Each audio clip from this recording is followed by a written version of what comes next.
All right, I'm going to go live on YouTube now.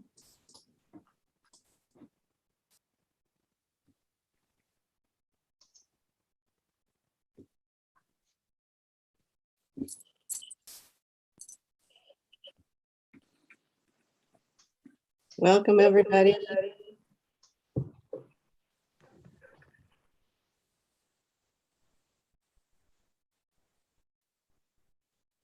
I'm hearing an echo. So if folks can put themselves on mute, that would be great. Maybe that's just me echoing in yours.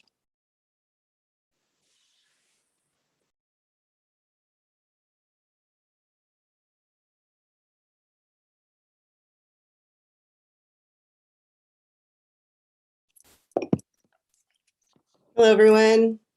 My name's Anita Yap, and I'm your facilitator for Active Transportation Community Working Group for the Interstate Bridge Replacement. It's just 4:32, so I'm going to give just a couple minutes for other people to come. But while we're doing that, if you would like to rename yourself, if you are a community working group participant, I think you know how to rename yourself. If you go up to your picture, hover over your little finger there, you'll see the 3 blue dots and click on that, and it'll, at the bottom there it says rename. So if you would like to add your pronouns, and then if you would like to put CWG, just so we know who's community working groups, because we're going to also have some of our agency partners and some other IBR staff, and I want to make sure you all know who each other are. And let me know if there's any questions or concerns about trying to get that. You can just type in the chat and we can help you.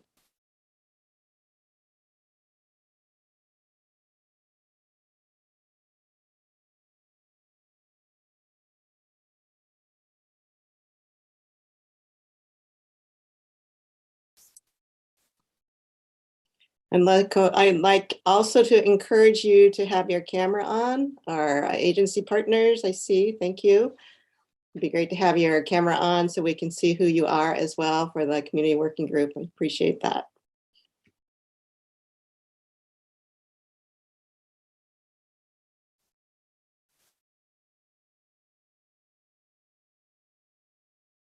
Okay, there it is. It's looking good, looking good. This is Marlon Brinkley. Can you hear me? I can hear you. It says Betsy Brinkley, yeah, but that's right. We wanted. I couldn't get my computer to work, so I'm using my wife's computer. Right. Okay. So the name is really Marlon, but you can call me Betsy if you want. So thank you, Marlon. Thank you.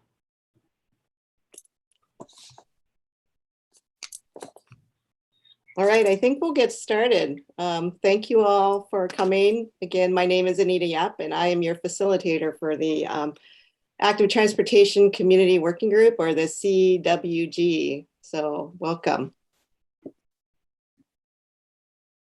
So we're going to just go over a few things for those of you that are here, and just Zoom and kind of meeting information. We're going to have closed caption in English and Spanish. English closed captions are available within the Zoom and YouTube. Users can follow this link to view both English and Spanish captions in a separate browser. If you need closed caption, if you look at the bottom of your screen, you can see all those little icons that are kind of in white, and it says closed caption CC. If you need that, you can use that. Here it is.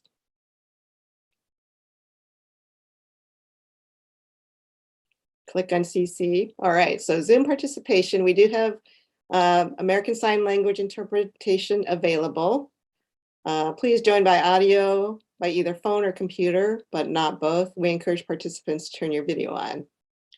If you have joined by phone, dial *9 to raise your hand, and after invited to speak, dial *6 to unmute yourself. And please keep your audio on mute when speaking.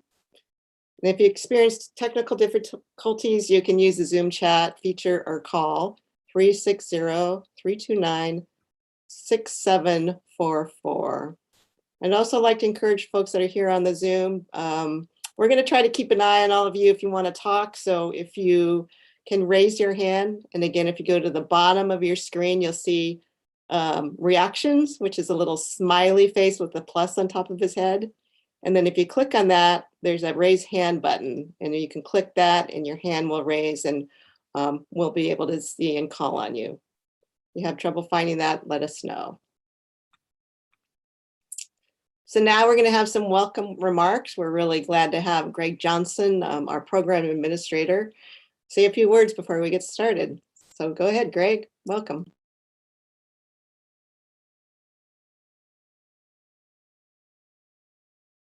I had to find my unmute button. You'd think I'd be better at this. Well, first off, I'd like to welcome everybody to the first of our working groups, and to say thank you for giving of your time to help make this Interstate Bridge Replacement Program better. We have done extensive outreach to community members, and this is a part of that outreach, to get folks who have lived experience, folks who have interacted with the bridge, and in your case, folks who ride their bike, who walk, or who roll across that bridge, and help us shape what a new active transportation facility will look like crossing the bridge. What does it need to connect to? What does it need to, how wide does it need to be? What are the attributes that you folks want to see that will make this attractive? And it's two things. Number one, riding a bike is we learn as children to ride a bike, and some of us do it for the rest of our lives, and it's truly a joy. So we want to make sure that's an opportunity. But some folks use their bike or their feet to commute to different areas. So we want to make that experience reflected in what this looks like.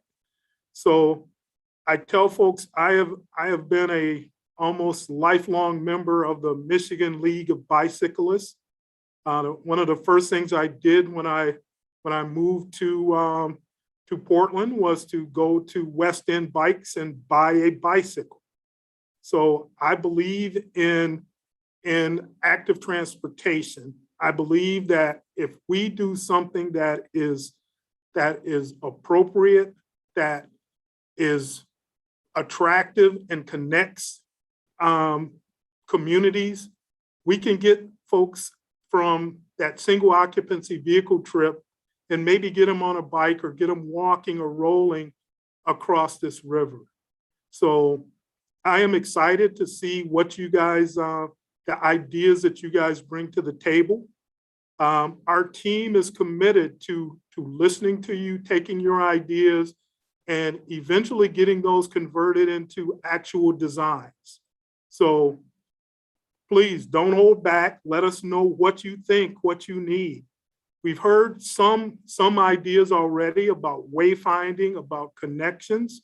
So we are going to listen well, take great notes, and make sure that your voice is heard in what this interstate bridge replacement looks like. So with that, I just want to thank you once again for your time and the hard work that you're going to put forward to make this a better program. So thank you so much. Thanks so much, Greg. Thanks for coming and kicking us off. We really appreciate it. All right, we'll get started. So here's our agenda for this evening. We have about 2.5 hours. We will have a break. So this is just going to go through. We're going to have some time to get to know each other with some meeting agreements, talking about the community working group framework and roles, overview of the IBR active transportation framework and context. We are going to have a little bit of an interactive session. So we're going to give you a chance to get some paper and pen if you have some close by, and some breakout rooms for you to talk, and then a report back. Note that our next meeting is October 28th, 4:30 to 7:30. So I just want to go over our goals for today, is to understand our group roles, commitments, and values, understand IBR active transportation context and framework, to share your reactions, feedback, and questions. Stay connected and engaged in the program. At our next meeting, we'll discuss comparison of active transportation concepts and key issues. And again, I want to say I'm really thrilled that you're all here. We really appreciate your volunteer time to this important project. Next slide.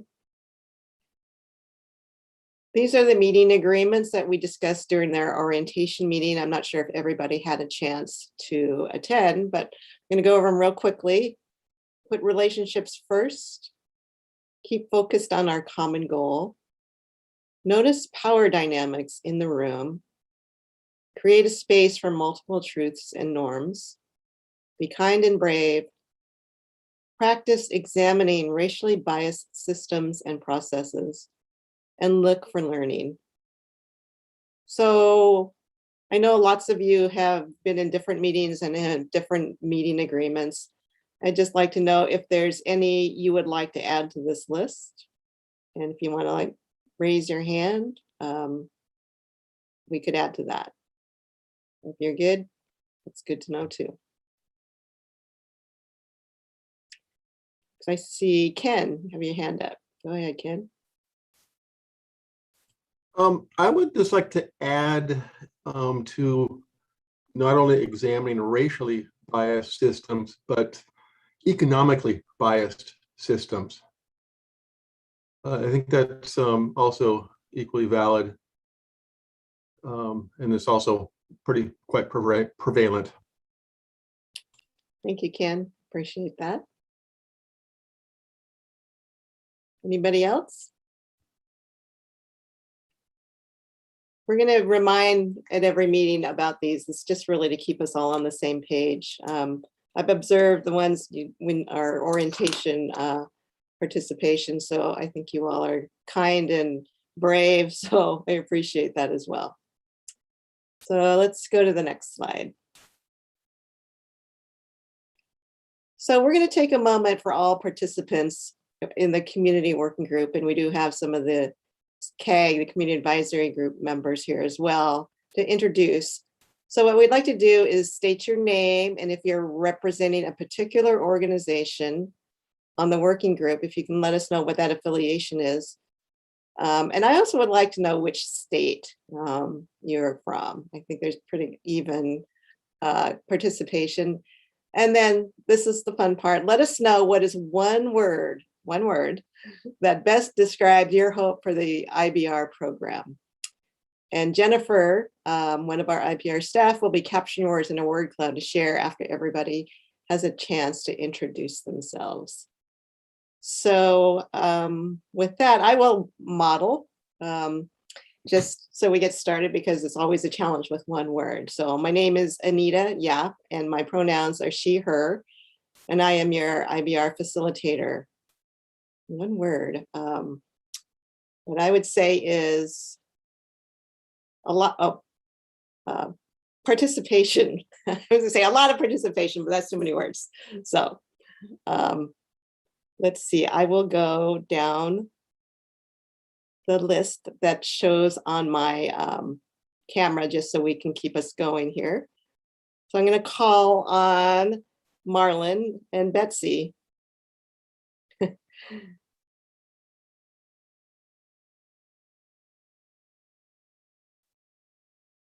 Can you unmute yourself, Marlon? Oh, there you are. I think you got me now. Okay. You're good. Well, I had problems with my last introduction because I couldn't turn my sound on, so I got that. Anyway, I am representing the Vancouver Bicycle and Pedestrian Advisory Committee, so you can kind of see where my focus is from a standpoint of being assigned to this committee. I volunteered for it. But my background is I have served as a city engineer for most of my career. I'm a retired civil engineer. Marlon, do you have one word you'd like to share with us? Yeah, success. Oh, perfect. That is great. Thank you so much. All right. Next, I have Tom. Tom Bolton. Yeah, hi, Tom, and I am also associated with Marlon with the Clark County Bike and Pedestrian Advisory Committee, but I'm also, I believe, listed as a community participant. My one word might be effective. Thank you, Tom. Mark Raggett. Hi, everyone. I'm Mark Raggett. I'm representing the city of Portland, Oregon, and I'm an Oregon Pedestrian Advisory Committee. And my one word, and Anita, is this the program or the project? I guess the program, my one word would be engaging. The project, I guess, would be iconic. Thank you, Mark. All right, next I have Michael Newton. Hi, I'm Michael Newton. Pronouns are he, him, his. I'm a community member. I'm the vice president of the Second Step Housing, and while I don't officially represent them, a number of people who live in our housing units may either have alternate transport needs. They wouldn't be car owners in a lot of cases. And my one word would be inclusive. Thank you, Michael. Marianne. I'm Marianne Reese. I'm not representing any official organization. I have been a member of the Portland Pedestrian Advisory Committee in the past, so I do live in Oregon, in Portland. And my one word would be for the project, when it's done, connectivity. Good word, Marianne. Thank you. Barbara Fields. Yeah, I'm Barbara Fields, and I'm not representing anyone except that I do use a manual wheelchair. And my one word would be accessible. Thank you, Barbara. Next I have Ken Williams. Hi there, Ken Williams. I'm a Vancouver resident representing myself. The word I want to use is visionary. That's great. Thank you. And I have Guthrie Straw. Sorry, Guthrie. All good. I'm Guthrie with the Oregon Environmental Council, and my one word would be fundamental. Thank you. Allison Day. Hello. Hello, I'm Allison. I'm on the board of Bike Clark County, so I'm representing the folks with Bike Clark County. I'm a resident in Vancouver, and I also am going to have to go with Marianne. My word is connectivity. Thanks, Allison. So we have Robin Richardson. Welcome. Good afternoon. I'm Robin Richardson. I am a resident of Vancouver. I am an at-large member of the Community Advisory Group. And my one word, hope for the bridge is built. Good one. So note, Robin is on the Community Advisory Committee as well, which is a larger body that will be continuing. So we appreciate you representing this evening, Robin, and will be for the next meeting too. Yeah, thank you. Next is Jan Campbell. Hello, Jan.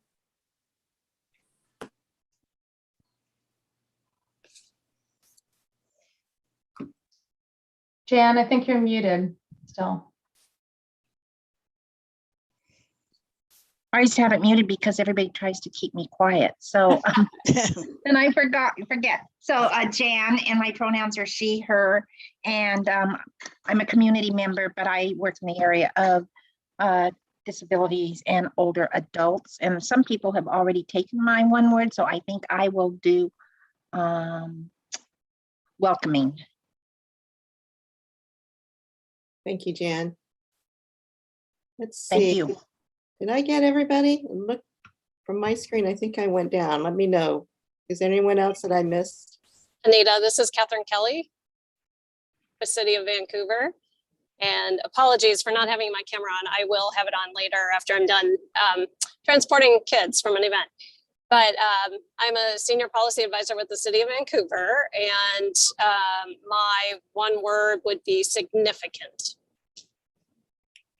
Thank you, Catherine. So we're going to introduce our agency partners. I guess, Catherine, you jumped right in, so thanks for doing that. So it looks like we've also got Jim Hager from the Port of Vancouver. Yeah, good evening, everybody. Jim Hager at the Port of Vancouver, and my one word would be mobility. Thank you. Then we've got Taylor from CTRAN. Hello, Taylor Ite, planner with CTRAN, and apologies for not having a camera on. I'm currently on a bus crossing the interstate bridge. My one word for this project would be people. You know, Taylor, we'd kind of like to see that, what it looks like being on a on the bus. Well, you're at the meeting, but that's okay. So, Jennifer, you want to share that word cloud? Yeah, give me 1 second. I'll switch over.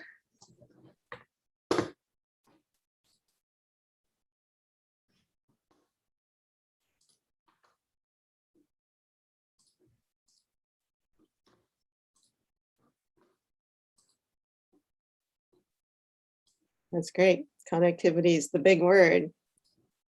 Perfect for you all. All positive. Really, thank you for that. So just to introduce your IBR team, me, as I've already introduced myself as your facilitator. We also have our technical staff of the meeting that will be making presentations, and it is Derek Abe and Katie Mangle. Might want to give a wave so people can see you. They'll see more of you this evening. And then we also have 8 agencies that are IBR program partners, that we call them. So we have CTRAN, TriMet, City of Vancouver, City of Portland, RTC, Metro, and the Port of Portland and the Port of Vancouver. Many of them are now in attendance. Some are in attendance right now to help support the conversation. So if we can go to the next slide.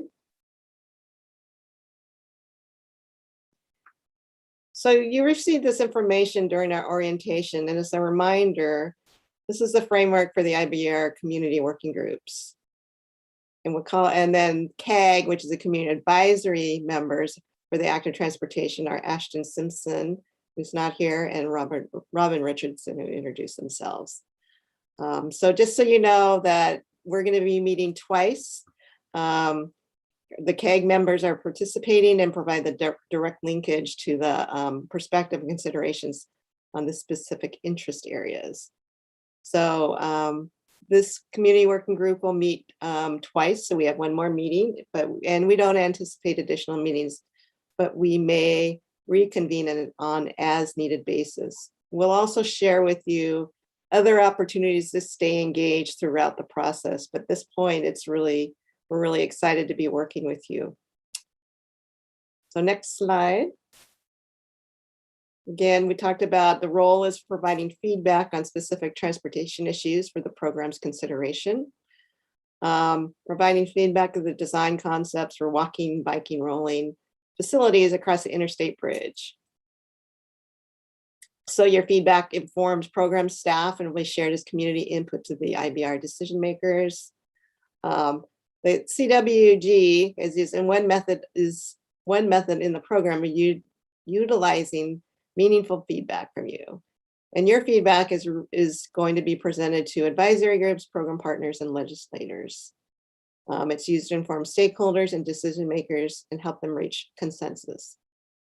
I want to point out also, though, we don't expect you to be design experts, and we're not going to dive into the engineering concepts. What we're really interested in is your personal experience using active transportation. That's the most valuable input that you can provide with us, and that's why you were selected to be on this committee. Next slide.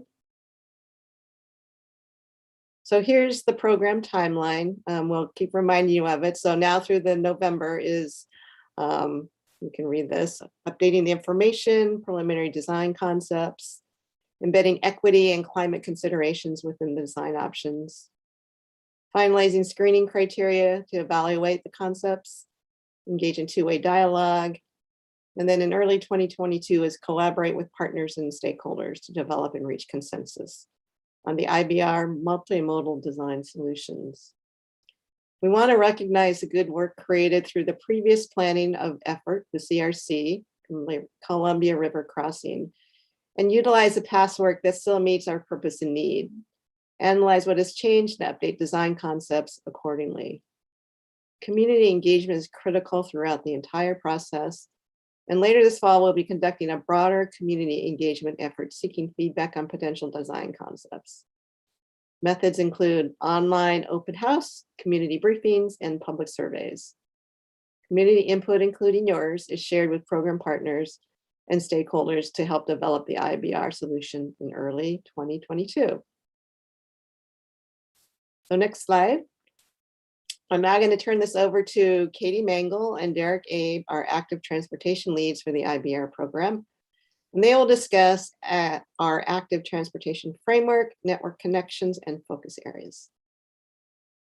Thank you, Anita. So hi, everybody. Again, my name is Katie Mangle. I use she, her pronouns. And my colleague is Derek Abe. He's also here. We basically work as a team very closely because this is a very big project, and we've been focusing on understanding what came out of the CRC process, understanding what's out there today, what has changed in the meantime, and how to really plan for the best possible active transportation facilities and experience for people moving through the study area as we move forward. So a lot of what we're going to do today is talk about kind of big picture stuff. In the next meeting in October, we'll dive into some more details and talk about some different, more specific ideas that the team is thinking about. Some of what we want to do today is really talk about walking, biking, rolling, active transportation in this area, some of the different types of facilities we're thinking about looking at, and really want to make sure that we're bringing everybody up to the same level of vocabulary and dialogue so that we're set up at the next meeting to really dive into some tough questions. Let's go to the next slide, please. So it's really important that we define active transportation. It can, for some people, I think a lot of you are familiar with it, you sort of swim in these waters, so to speak, but I want to be very clear that we're using that term active transportation to cover people biking, people walking, and people rolling of all ages and abilities. So intending to use these terms in a very inclusive way. I was thinking as we were, Anita was going over the meeting agreements, and one of the things that I want to just say as, one of my personal commitments as I'm challenging myself is to practice removing ableist and ability biased design and assumptions from our work. That is something that I think is a trapdoor for inactive transportation field for us to be thinking about, like, oh, the people, biking in Lycra 30 miles an hour, or kind of just drawing assumptions about who these people are that we're talking about. So, Derek and I kind of bring this commitment to hold a conversation that is inclusive of all different people moving around in this project area.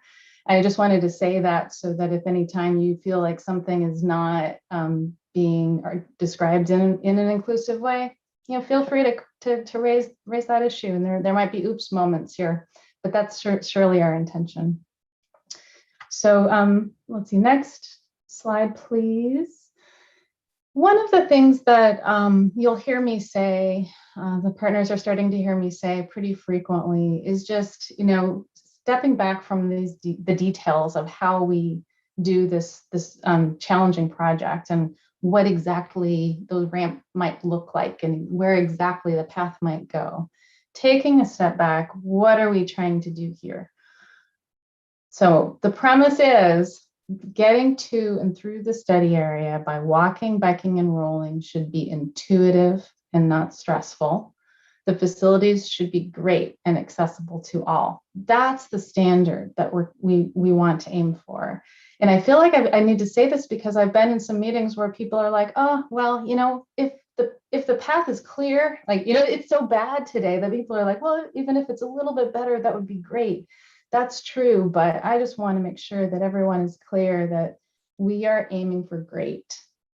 We're not aiming for just a little bit better than those horrible conditions that are out there today. And I know many of you walk, bike, and roll over the bridge today, and you can tell us all about that. We're not aiming just to make it a little bit better. We're aiming to make it a great experience. Because as Greg said earlier, that is not only empowering for the people who are in the community and using that bridge and the facilities around the bridge to get around, but we want more and more people to have that experience, to meet the equity goals of the program, and to also get people out of their cars if at all possible. If there's a trip they can make and it's only 2 miles, they should be attracted to walking and biking in a way that helps them choose to do that, so that we can reduce the number of cars on the road, right? So all of those different reasons, we really are aiming for something that's great. And there's no, I'm not going to shy away from it either. Figuring out what would be great and balancing all of the different things that we're trying to solve, it's not going to be easy, but that's our aspiration. Next slide. So how do we do that? So it's not going to be easy, I said. So one of the things that Derek and I wanted to spend a little time talking about today is how sharing the framework that we've developed as we've come to understand the area and the different options. So it's a big project area going from about approximately Delta Park up to State Route 500, I think. So it's a really big project area. How can you possibly get your mind around all of the different things that could change? So there's two ways that places we're focusing. One is what we call user experience and access. How do we understand how users will travel through these? How do they do it now, travel through that area? And how can they travel through the area differently or in a better way with a proposed project? Where are the places people want to connect to? I'm going to go through these pretty quickly, and then the subsequent slides will dive in a little bit more to what these words mean. So the second point is what we call desire lines and then key connections. So where do people want to move from and go to? What is that, the desire? Even if maybe the links don't connect today, they don't exist today, we know people want to make that trip. And that's thinking both at a regional scale. This is a regional facility. It's a national level project, right? Going from Canada to Mexico is what I-5 does. But we also are thinking about local, connecting Bridgeton to the Expo Center, connecting from one side of downtown Vancouver to the neighborhoods on the other side. So thinking at both scales. Where do people want to go? And then focus areas. There are some places that we'll show you tonight where we think that if we focus on these specific intersections and nodes, those are going to be key to getting it right. We don't necessarily need to understand every single square inch of the whole project area, but there's some focus areas that we're all going to want to understand. Next slide. So user experience, sometimes in our group, we call it level of comfort. So some of you who are involved, especially in the bicycle planning world, there's this level of traffic stress, which is a way to calculate how stressful of an experience is it for somebody who's biking relative to being next to traffic. But we're actually expanding it to think about level of comfort, because as it shows on the slide, there are all these different kinds of different factors that just naturally, like, this is what a human being experiences moving through the world when you're not, in an automobile. So all of these things come to play. Effort, what is the slope? How direct or out of direct is the trip? That is a factor. Environment, what are the views. They can be very positive, but about noise and odors. So that's actually a big part of what's going on the bridge today. Is it's so loud, and not only the odors. Sometimes there's actually rocks flying at you as you're using the bridge, right? So, and then level of service, which can just be about the width of the sidewalk, the width of the path, personal safety, whether there are people around or blind corners. Vehicle stress, which I mentioned, that's certainly part of it as well, if there's fast moving traffic right next to you. Access point quality, if we're just not only just talking about a path, but where do people access it? What is that environment like? How connected is it? How visible is it? And then protection from the elements and shade, any kind of overcrossing, cover or things like that. So that when we talk about user experience, these are the types of factors. We're not just talking about the width of the path and where it connects. What is the environment that we're creating or might be able to create as people move through it. Next slide, please. And then access is what does that path, what does it help people do? Does it help people get to the open space that they need, down to the river perhaps? Or is it connect in the right way so that people can access the city and the destinations, the healthcare facilities, the grocery store, the transit station, all of those? Are we connecting to the right things? Next slide. Okay, so that's the framework. I want to actually pause for a second there and know that, essentially I'm talking in really big brush strokes at this point about just sort of how to think about the interstate bridge area. The next thing we're going to do is take it down at another level and do an interactive exercise where we actually start talking about different facility types. Before we do that, I just want to see if there are any questions about what I just shared. Ken, go ahead. Oh, you're muted. Can we unmute? Raise my hand and unmute. Your little logo of the little scooter guy was a manually held scooter. What about e-scooters? What about all of the e-stuff that's happening? For example, I saw just a week or so ago a golf cart with Washington plates on it. Yeah. All electric. Is that out of scope? Let me just, the golf cart thing I think is a little bit more complicated, but certainly thank you for bringing this up because you're right. That's something I failed to mention. So e-scooters, e-bikes, generally what we call kind of micro mobility, this whole world of transportation technology happening at the small scale. Really, at some point, those little delivery robots, all of that is in the scope of what we're talking about here. And when we get to the conversation about path width, facility width, we will be talking about how to make sure that we design something that can safely separate people moving at those different speeds. Yeah. We have actually designed a path that was designed in Southern California to accommodate electric powered golf carts. That is a thing.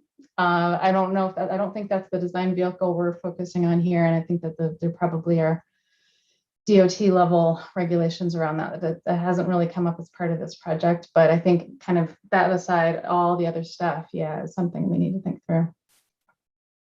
Thank you. Okay. Okay, so I think not seeing any other questions.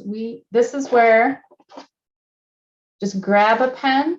Probably, a thicker pen would be good, but whatever you have, and grab some paper. And it doesn't have to be a Post-it note. It could be, just like I have some notes here, just flip it over. You're not going to have to turn this in. Nobody's going to collect your assignment at the end of this.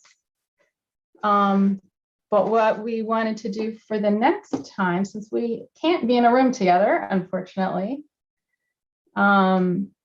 is just use that as a way to have you be able to quickly share your impressions of some of the pictures that we're going to show you.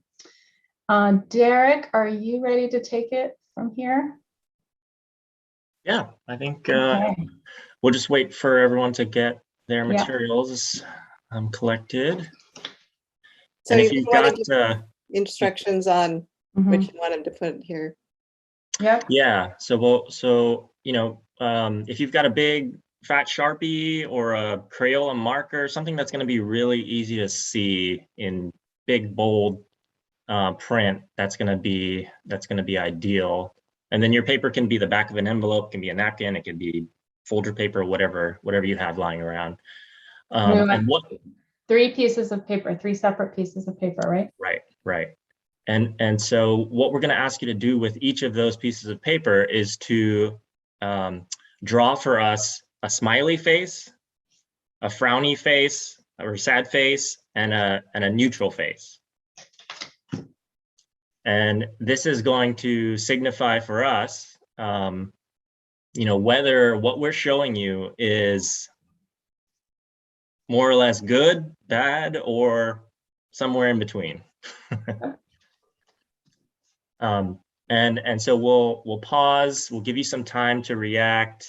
We'll take a quick visual scan survey of your impressions.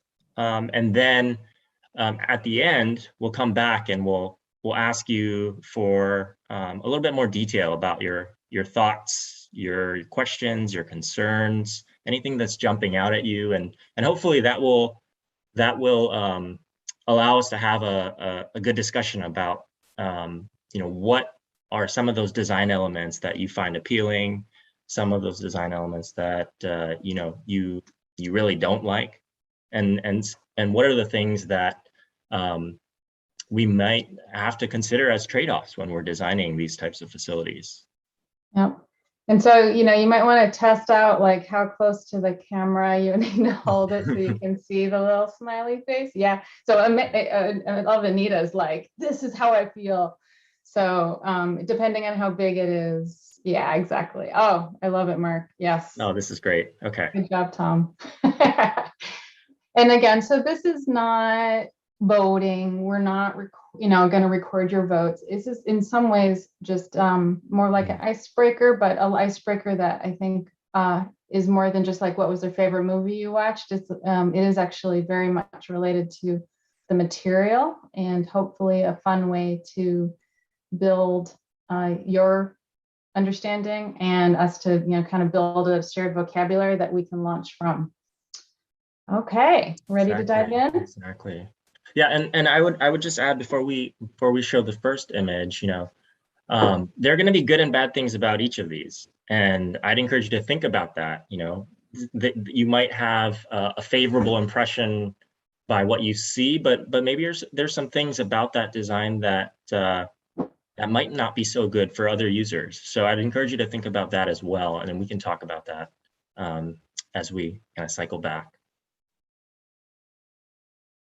All right, so is everyone ready? Got your paper, you got your smiley faces. Okay, so the first section that we're going to talk about is what we're calling bridge access.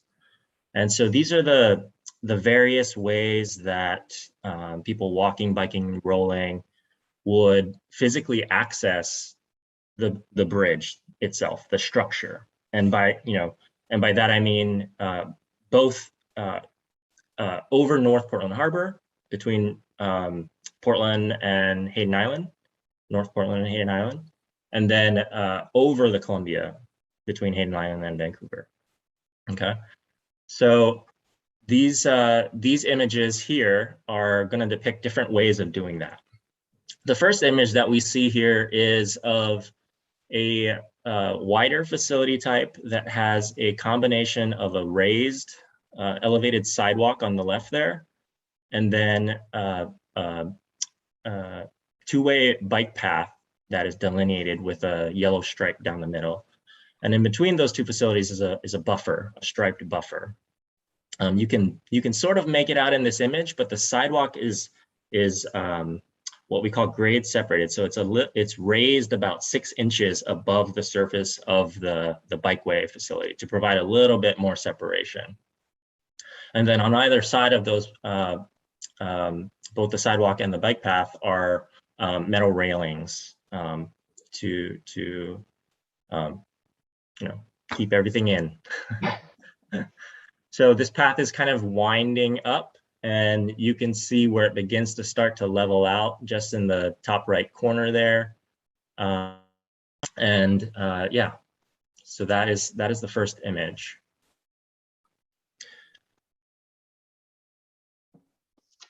I'll give you a moment to process that. And if you could hold up your...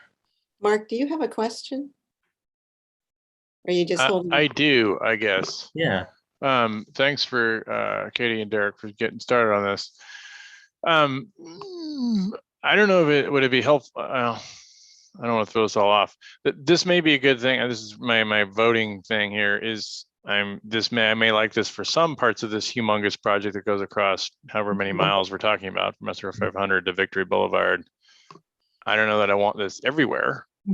Is that so? Do I show a smiley face or a sort of semi-concerned face, or I don't know. Yeah, thanks, Mark. Just go with your gut, Mark, and then we can talk about that. Yeah. All right. Because no voting. Yeah, this is not voting. This is really just expressing, getting us to be able to talk about. All right. So hold your faces up. I mean, your picture faces. Okay. Let's see. Oh, these are great. Oh my goodness. Okay, keep them up there. I like these. Again, I don't think I see yours. These are so awesome. Someone get a picture of this. This is fun. Michael, hold yours a little closer. I can't see it. It's kind of there. Oh, that's good. You're all amazing artists. Oh, Guthrie has a big frown. So does Robin. Let me, Ken. Betsy's got the nice wiggly one. There's a few straight ones. Jan, hold yours up a little bit more. Oh, there's a frown. So let's start with the frowny faces. And tell me, what are the things you don't like? And Jan, I think I'll start with you. Actually, Anita, did we want to go through all of the bridge access? Oh, did you want to? Yeah, why don't we go through that, and then we'll have a chance to kind of compare, and folks may have different opinions about what they see, and then we can, there are 4 or 5 in each section. So take a mental snapshot of that. And we're going to go to the next one. You can advance to the next slide. Okay. So similar ramp that we're seeing here, except that there is no physical separation between where folks might be walking and rolling and where folks may be riding a bike, right? It's all a shared environment. So there's no pavement markings, there's no difference in the height of the surface that folks are traveling on. And again, you have a metal railing on both sides.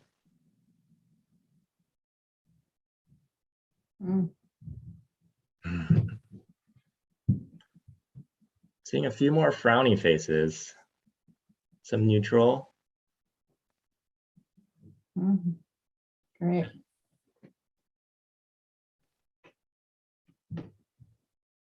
Guthrie, do you want to put, I don't think I see yours.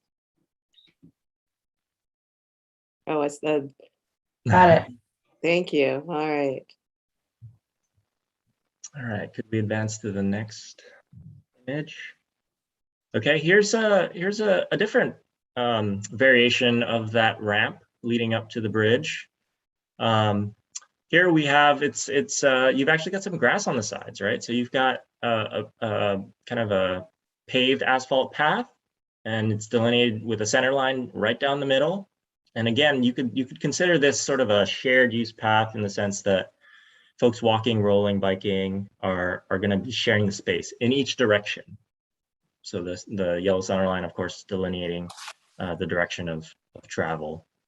But here, it's because that ramp is kind of really gradually winding up to the bridge, and it's on top of a grassy knoll, a grassy hill. Maybe we don't need railings, right? So that would be one of the key differences in this image. All right, neutral faces. Great, thank you. This is awesome. Okay. All right. And then I think the last image we'll go to for the bridge access section is an image of a sort of a path connection. And you can see the ramp on the right there is leading up to something. And that's a crossing over that railroad there. And this path, again, is not delineated, but it's got some more, you could say, architectural detail, the concrete walls on each side to frame this path. The path surface itself is actually, it's not asphalt, it's like a hard packed gravel aggregate.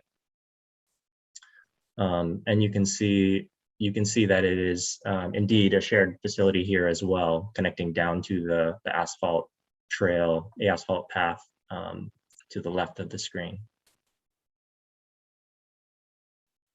Thoughts on this one? Ooh, Mark likes this one. I'm seeing some frowny faces in neutral. We've got quite a variety of opinion on all of these. So that's good. That's great. That's what we want to know. Okay, so Anita, here is where I think we could take some general comments on all of this. Yeah, let's do. So let's start with Jan and then go to Barbara. So the reason I picked. Oh, hold on, Ken. We're going to have Jan go first. Okay. Gotcha. So do you want us to put them all together, kind of, and say what we were thinking? I think it's kind of what are the ones that you like and ones that you didn't like, just generally. Yeah, just in general. Okay, so the main thing I didn't like, except for the last one, and that was so-so, was because there was really no safe access for people using mobility devices that had disabilities. The last one was okay. I mean, I put so-so because, again, gravel can be very, very difficult. So for people using mobility devices, but I think the first three were very difficult for anybody to be used, pedestrians or people using mobility device, just because of the safety issue. So that's pretty much a quick thing that I was thinking more in general. I went into more detail, but that's my general. That's like the level of comment I think that is appropriate here, Jen. Thank you for that. Could you explain a little bit more what you mean by setback? I'm sorry? Did you say there wasn't a setback for mobility devices? Yeah, I mean, there was there wasn't. I mean, you were just in the flow of traffic mainly on all of them. Yeah. And that's the same with the pedestrians. And then the last one, surface texture is very important for older adults and people using disabilities. And even though it looks like it was a tight gravel, that can be difficult for some, especially if you're on crutches and pulling, your feet or something. It can be very difficult. Yeah. I did not see anything either for on any of them. Maybe the last one for people that are low vision, for wayfinding, which I was real concerned about. Thank you. Thank you. Thanks, Jan. I'd like to go to Barbara next.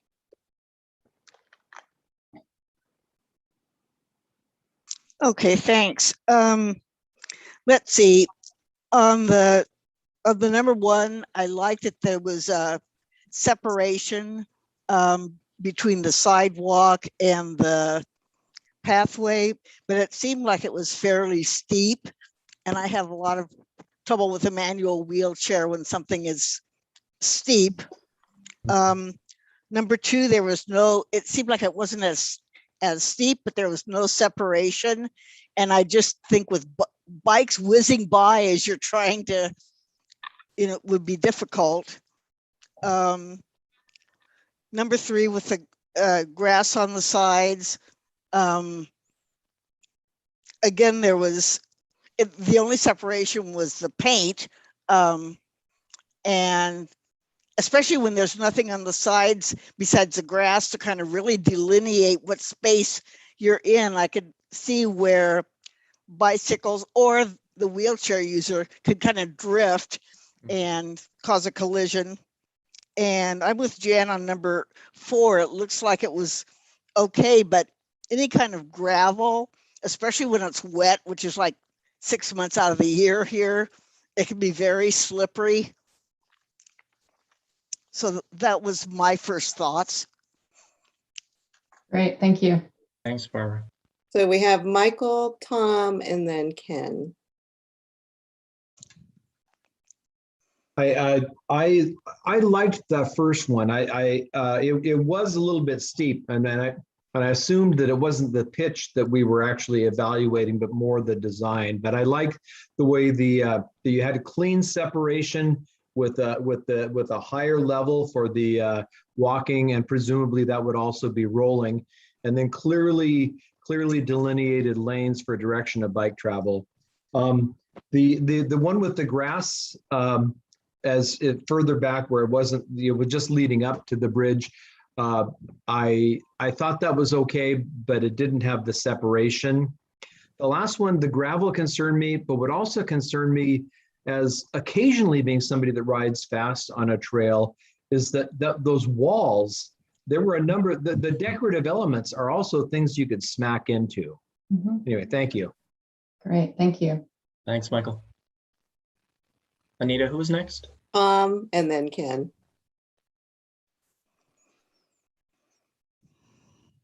You're up, Tom. There we are.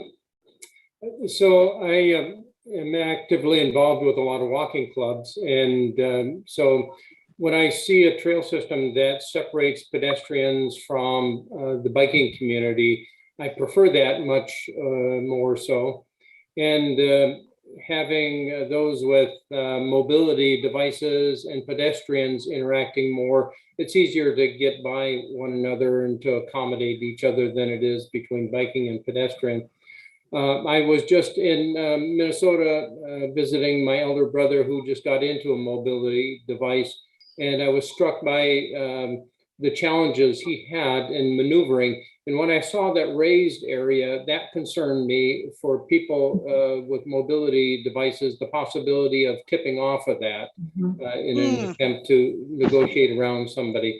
So that one kind of stood on. I like the separation, but it caused me some concern. Thanks, Tom.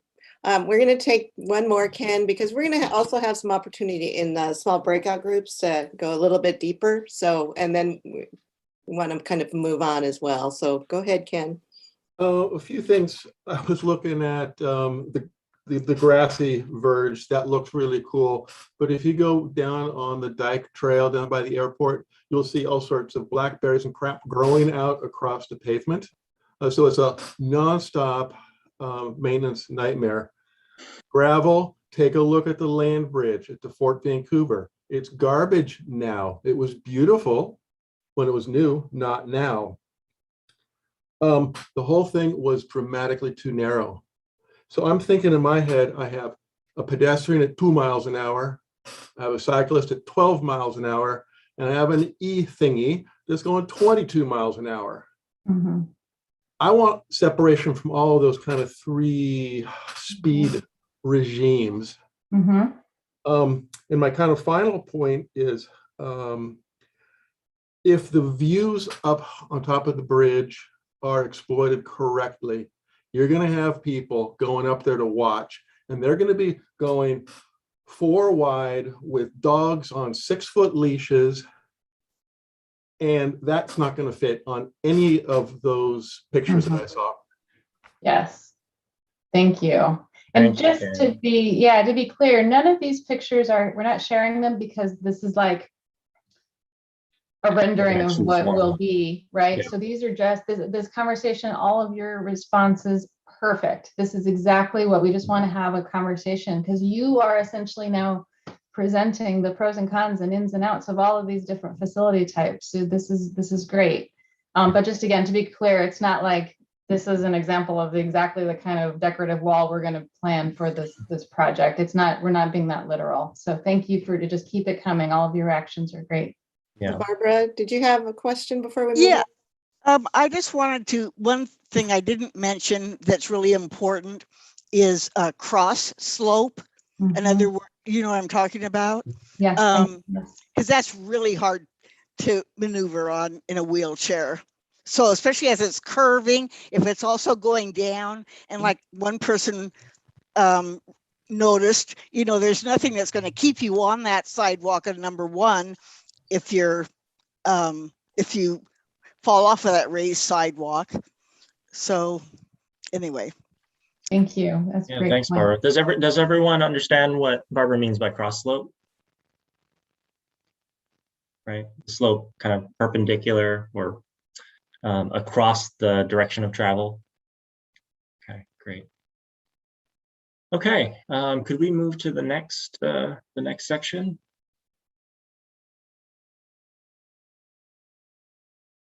There we go.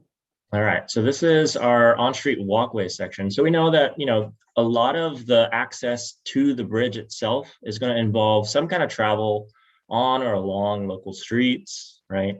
And you know, we're going to have some key connections that are going to be made on walkways. They're going to be made along on-street bikeways, and in some cases they might even resemble paths or trails along roads, right? And so we want to give you the full experience here.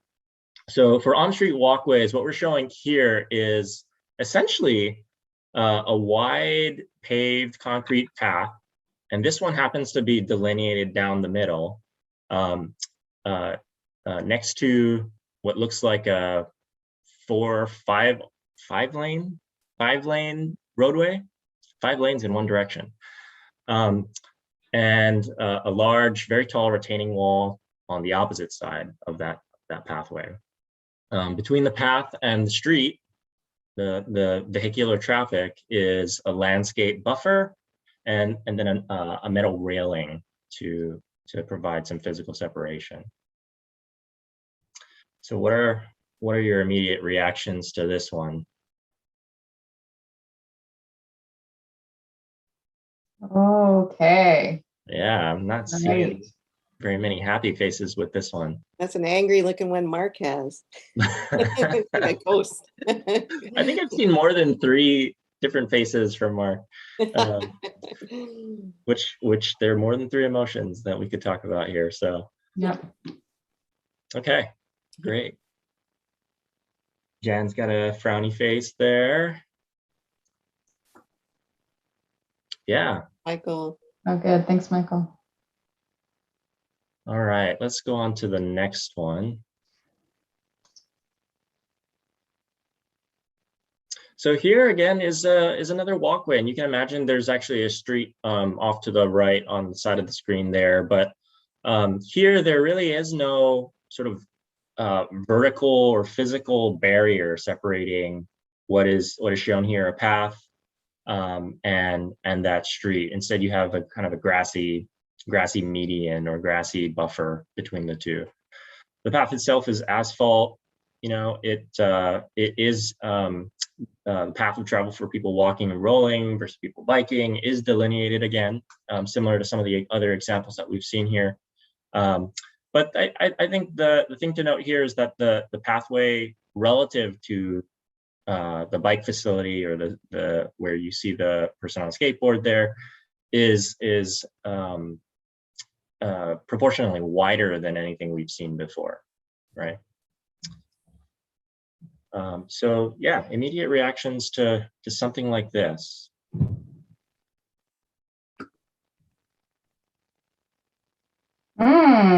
Guthrie, I like what you're doing there. Take the rules of the game and just make them work for you. I like it.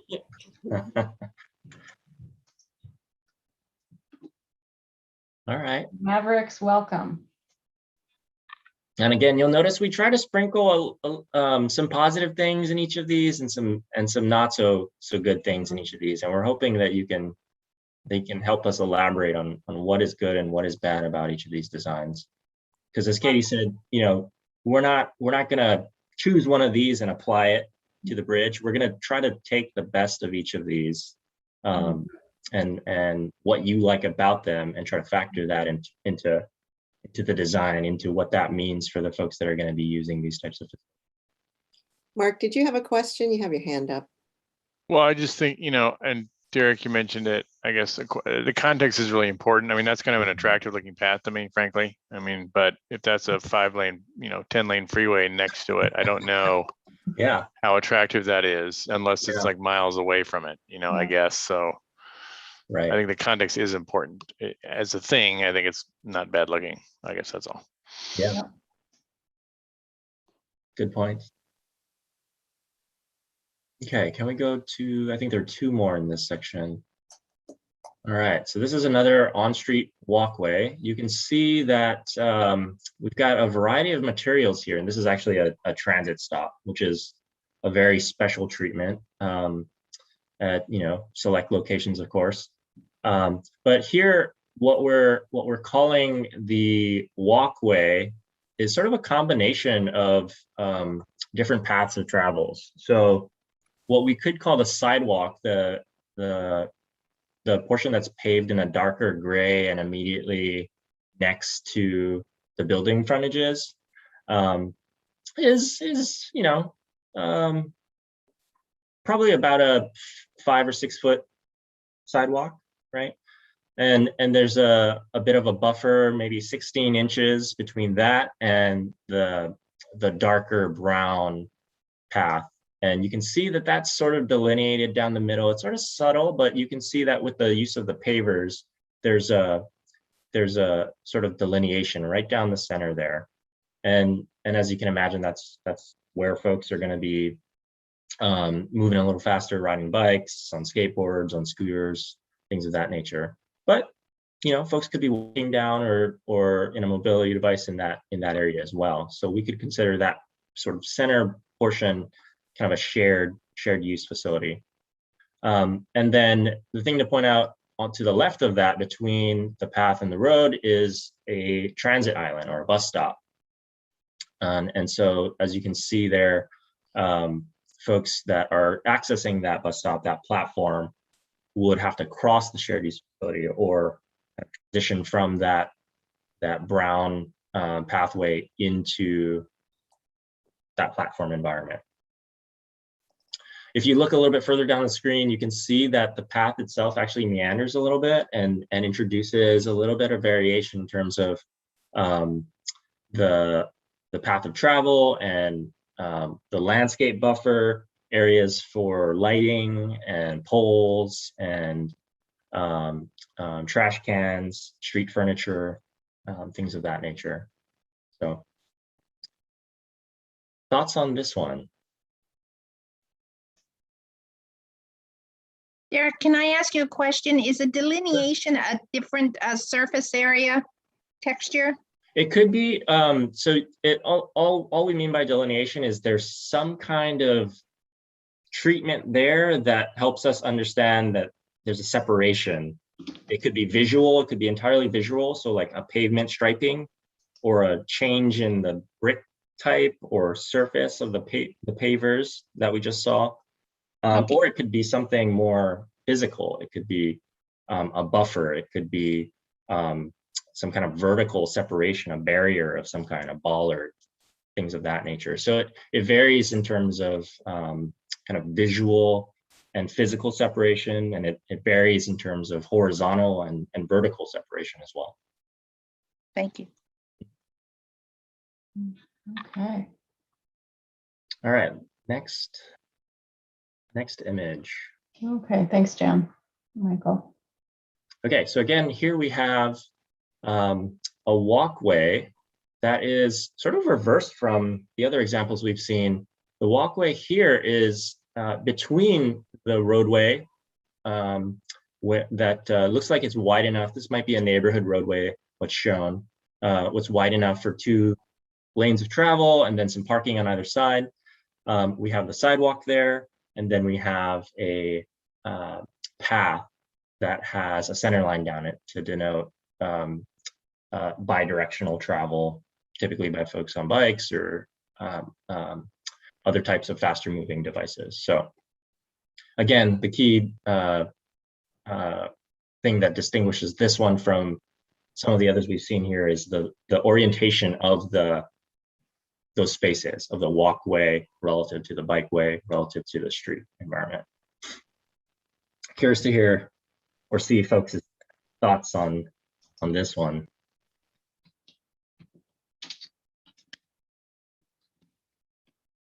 Okay.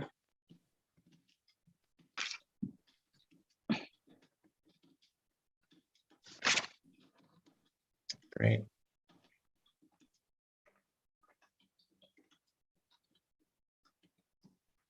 You're all getting good at this. So I think that's the last one in this section. Do we want to do a quick recap, just high level thoughts? There's one more. I think there's one more, Derek. Yeah. Can we go to that? There we go. Oh, okay, great. Oh my goodness. So this one's a sort of a different context, but a walkway nonetheless. This is a much wider walkway, a tree-lined walkway with a row of trees and some street furniture, some benches down the center there. Call that a median. And it looks like there's some booths. Maybe those could be food carts. And off to the right is sort of a plaza environment, right? So you might imagine this. This isn't necessarily going to be something that we'd see on the bridge itself, but it could be a part of the environment leading to the bridge. And a walkway like this, much wider, right, could probably support a much higher volume of pedestrians, not just folks that are walking to and from place to place, but folks that actually want to walk to the place and stay in the place and gather and spend time in the area. So again, a little bit different than what we've seen before, but curious to hear or see your thoughts on this one.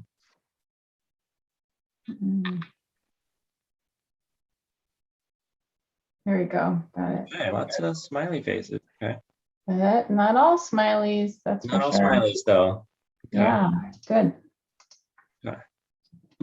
So let's have a little discussion. I would like to focus on our accessibility experts, Jan and Barbara, and then maybe hear from some folks who didn't get a chance last time. So maybe Jan and Barbara, and then Marianne. Not to put you on the spot, but you always have some great things to share. Can Barb go first since I went first last time? Sure. Barb, you want to go first? She knows all of it. She's good. Oh, Okay. you're on mute, Barb. Barbara, you're on mute.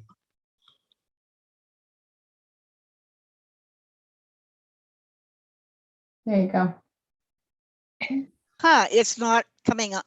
We can hear you now. Yeah. Shoot, we lost you again.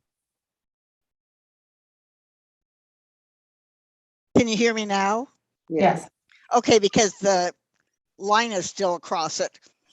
I guess I didn't have any strong feelings about these ones like I did the first ones. I'm not sure why. I really liked the last one. That was one that I felt like I could maneuver in pretty easily. The other ones, I think if I'm recalling correctly, the first one was the wider one. That's always good. But basically, I guess I'm feeling like when there is a space where there's bicycles back and forth and then a space for the wheelchairs, if it's not delineated and it's and it seems like it's kind of narrow, then it would make me feel more like it's not doable. Mm-hmm. Thank you. You're welcome. Thanks. Karen, did you want to go next? Sure. I pretty much agree with Barb. I like the last one. The more the space, the better, and more delineation, the better. I'm looking at it just not from mobility devices, but from other disabilities. I hope that's okay, especially Some people will know why, because of low vision and blind. And there's not a whole lot of wayfinding or delineation to help them find, other than the last one may have been because the things that were in the plaza, whatever you call them, were from the ground up. I couldn't see if getting too close to the max would be delineation for low vision and blind, but those were some of the other things I was looking at. But for wheelchair and stuff, I believe the last one as well, because it just had more space. And the narrower the space, the more people can intrude on. And some chairs, as you know, are getting larger now, so you need that more space. Thank you. Thank you. And Marianne.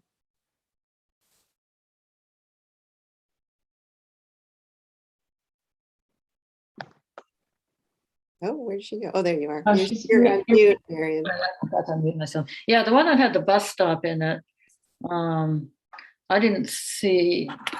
So actually some of my comments are really about persons with disabilities, even though that's not what I'm representing, but I didn't see how someone with in a wheelchair could access that space very well, especially the bus stop. I didn't see any way for there's no like ramp to get on the bus to get to the bus.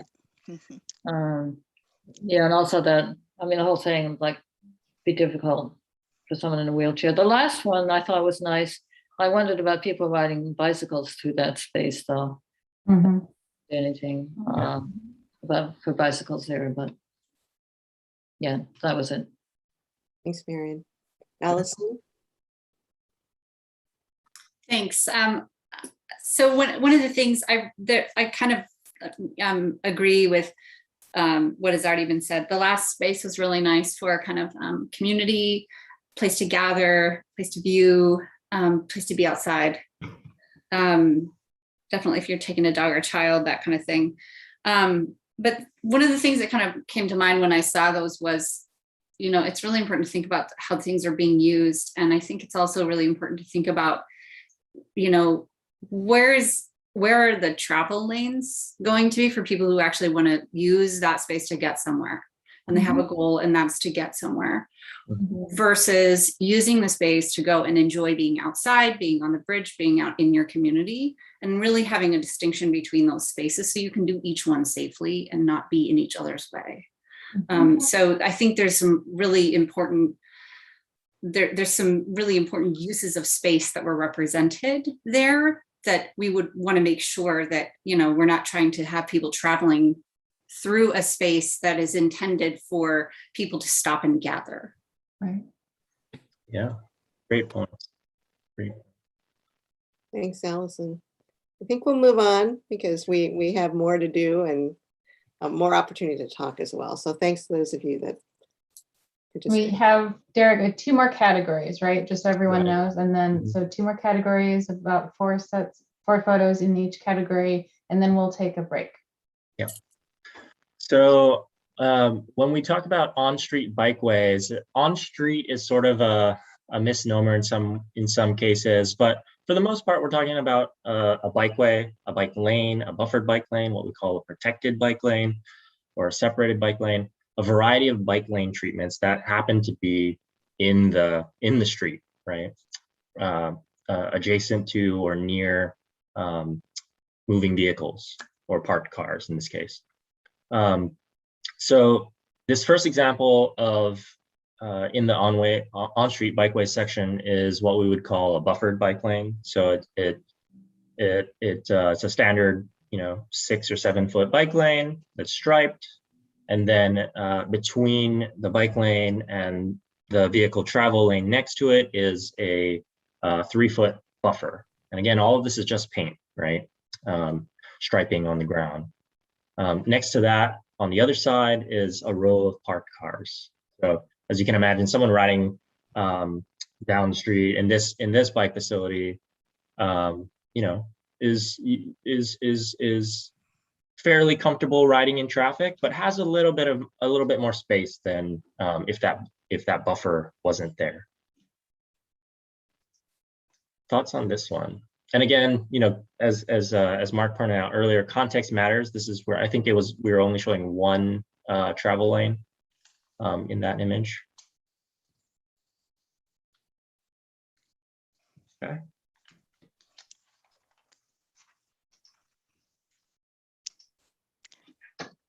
All right. A lot of neutral faces, some smiley faces, some frowny faces. Good balance. Okay, let's go to the next image. Here's what we would call a protected bike lane. Sometimes it's referred to as a separated bike lane.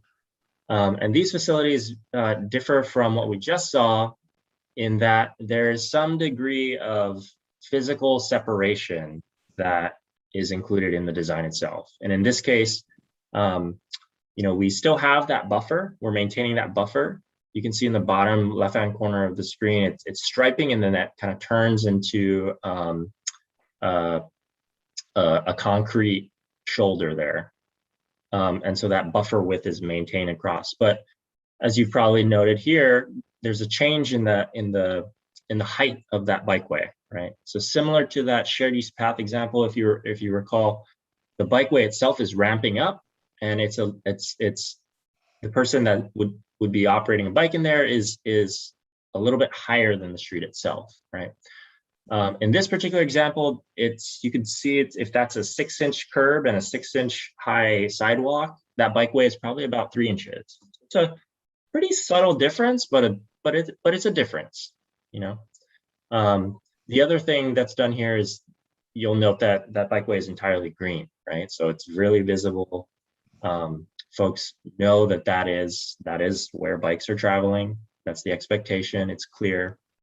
So this physically separated facility, this bikeway, would still be considered on street because it is separate from the sidewalk, the landscape buffer where you see the row of trees and the poles for lighting, which separates the wider sidewalk from the bike facility itself.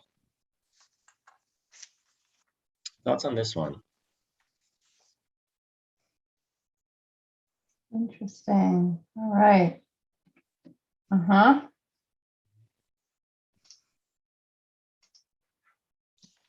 All right, Guthrie, I'm going to come back to you on this one later because you might be the only frowny face. Curious to hear your thoughts on this one. Okay, why don't we go to the next one? All right, so this is another separated bike lane, falls into that category. But here you can see that it's actually a two-way separated bike lane. So we've got a person on a bike traveling in one direction, and then next to him is the yellow center line. Someone on another bike would be traveling in the opposite direction, and then we've got a striped buffer again. And that striped buffer is punctuated at various points along this corridor with raised concrete curb or median islands.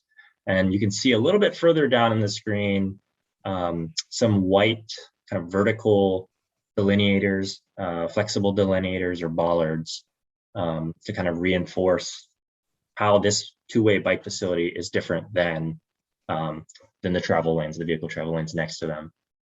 And then, to the right of that, you see the sidewalk environment, furnishing zone, the landscape buffer, similar to the last. Thoughts on this one?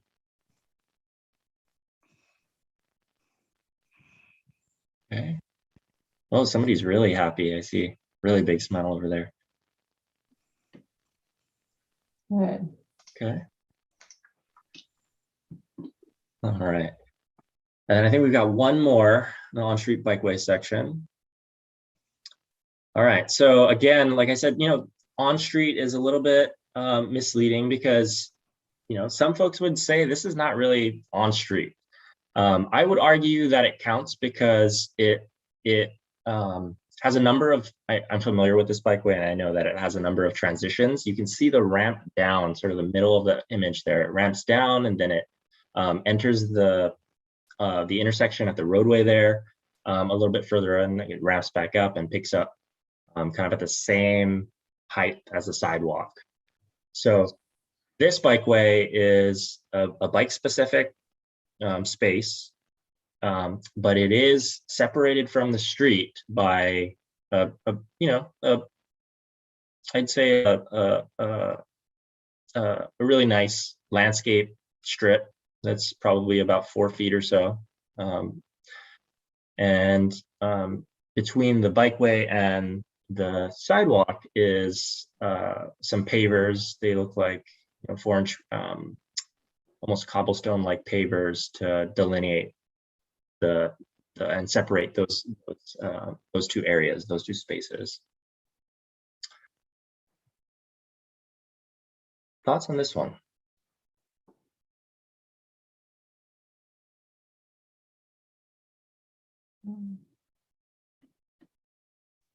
Great, thank you, everybody. All right, so let's hear from some of our bike folks that we haven't heard from yet. So raise your hand, hop in here.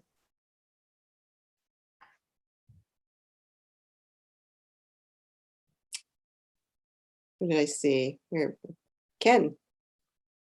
I just want to point out that one design that had it was 3 inches or so up from the roadway. It looked to me that all that rainwater ran straight across the roadway and into a drain in the curb. That sounds horrible in our climate. Maybe it's fine in Phoenix. But the other thing I would want to point out that it was cleanable. Too many bike lanes I see have I don't know, protection or whatever that hinders street sweepers. And so that's a good deal. Great, thank you. Guthrie. Thank you. And I just want to say there's a lot of elements of all of these that I think are excellent. I could foresee a situation in which these are combined into that standard of great infrastructure that we want to see.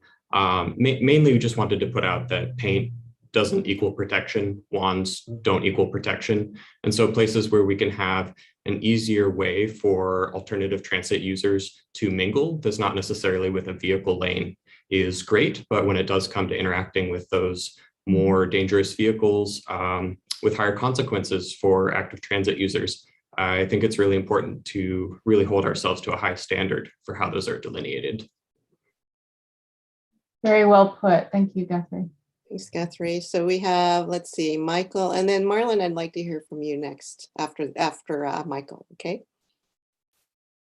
I generally liked these. The one that I felt neutral about, actually, I think I didn't like it, was the one where there was good separation from moving traffic, but it squeezed the bicycles right up next to parked cars. I think people opening car doors to get out of a parked car is a huge danger. And that's all I wanted to point out. Thanks. Yeah, Michael. Great eye. Marlon, do you have anything you'd like to share? We need to unmute you. You need to unmute yourself.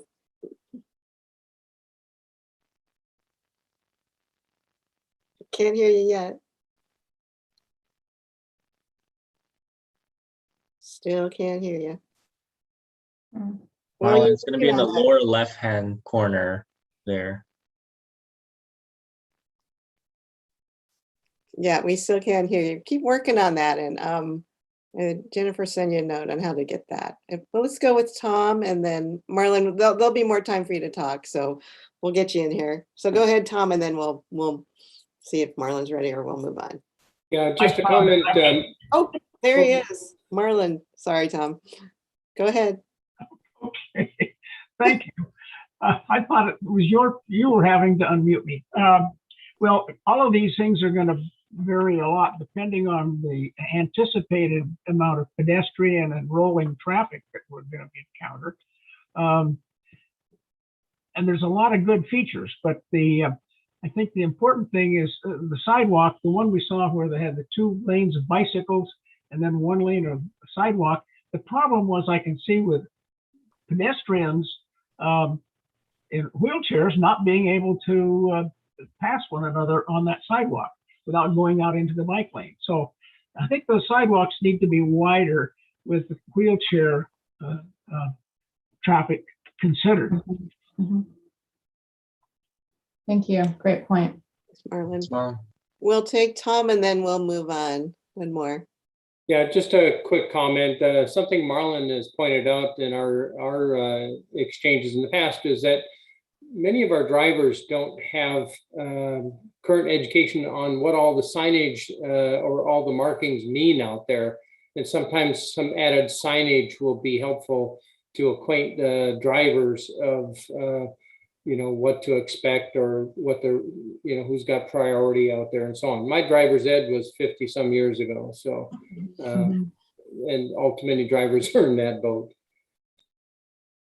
Great point. Yeah, I'm so glad so many folks are bringing the issue of wayfinding up, because it is indeed a really important part of all of this that is often overlooked, right? Not just the surface that you're traveling on, but how are you navigating that space? How do you understand that space? How legible is it? And do you know how to get from point A to point B? Because it may not always be as direct as we'd like.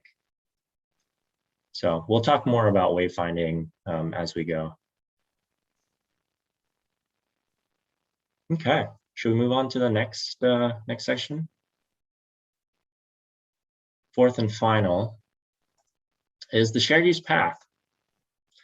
So again, this is in some ways similar to a lot of the examples we've already seen, right? But here we're describing a path facility that is shared in nature, maybe delineated based on the mode, people walking, rolling, biking. It may be delineated by the direction of travel. It may even accommodate some additional space for transitions, for people to kind of move out of the path of travel. And this is a facility type that we could imagine being, along a street, along one of the local streets leading up to the bridge, and then of course on the bridge itself, right? So this is a path that could, or this is a facility type that we could sort of imagine at a lot of different places in the study area. Okay, so what we're looking at here is a pretty wide path, pretty generous path. We've got lanes of travel for folks on bikes. You can see the bike lane symbols on the right there. We've got a nice 3-foot buffer. And then there's another lane there. What is that for, right? Before we get to the actual pedestrian walking and rolling space.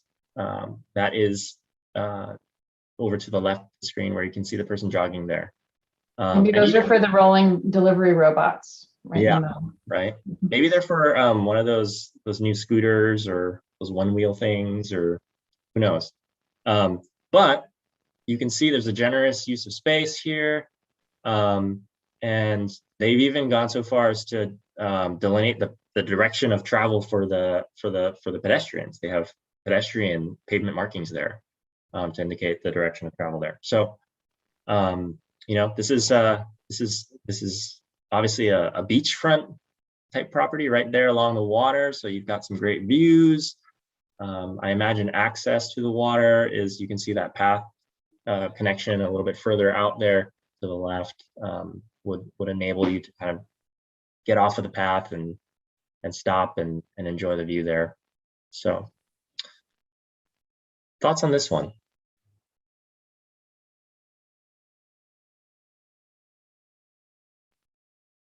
Mostly smiley faces. I see a neutral face.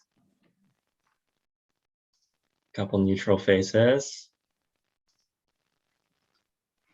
Talk about what those neutral faces are about, but I have my suspicion. We'll get into that in the discussion. Generally, I think we would cite this as a pretty good example of a place that, yeah, you might want to be, you might want to travel through. Which is not to say there isn't room for improvement, right? Okay, let's move to the next example. Shared use path. So we've got a bunch of these in Portland and Vancouver, or facilities that might be similar to this, resemble this type of environment. And we wanted to include this one here because it's going under a highway or freeway structure, right? This is a transition. It's a shared use path on the left there, immediately next to a 3-lane road. And it's going under the structure. You can see it's a little darker under there. There might even be some kind of parallel path a little bit even further out to the left of the screen there. But generally, you know, this is your typical shared use path. It's I'd guess about 10 feet wide, and you've got a dashed center line down the middle. Thoughts on this one? Are we able to take into consideration the time now? Because a lot of times you can't even get past under bridges. Tell me more about that, Jan. What do you mean by the time? Well, just, you know, there's a lot of houseless people, and those spaces are really, really difficult. And there's no way to get off curb cuts or anything on some of those spaces. For lots of complaints we're getting. And I just wanted a sign of the times. Can we take that into consideration or not when we're looking at this? Absolutely. Absolutely. If it would impact your experience on one of these facilities, I think we should factor it, right? These are things that we should talk about and discuss. Thank you.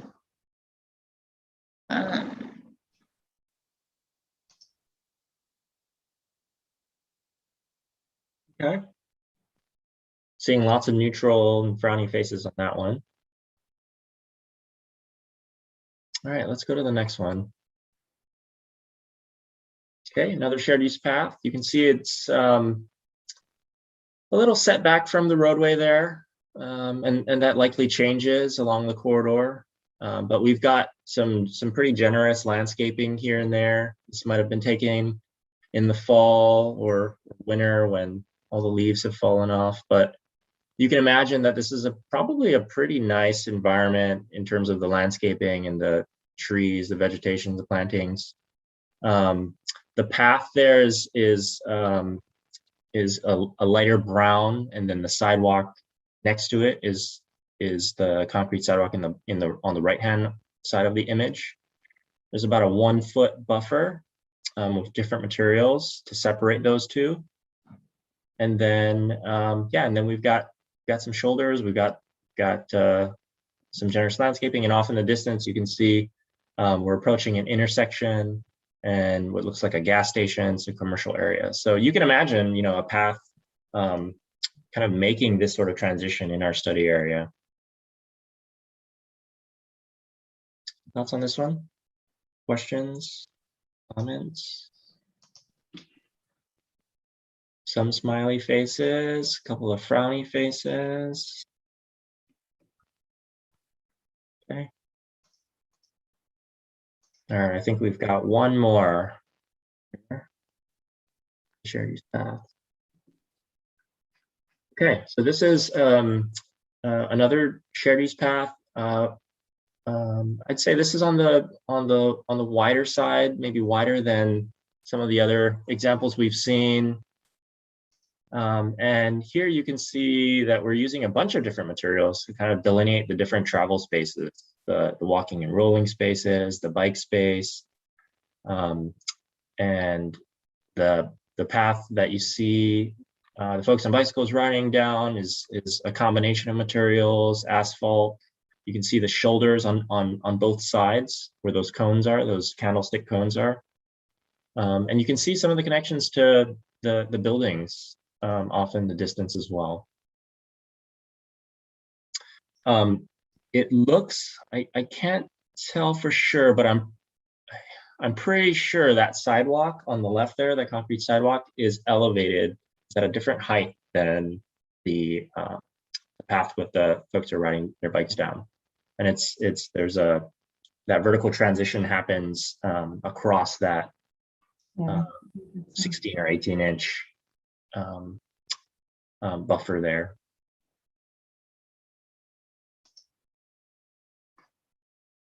All right, I think that's the last of the shared use path images.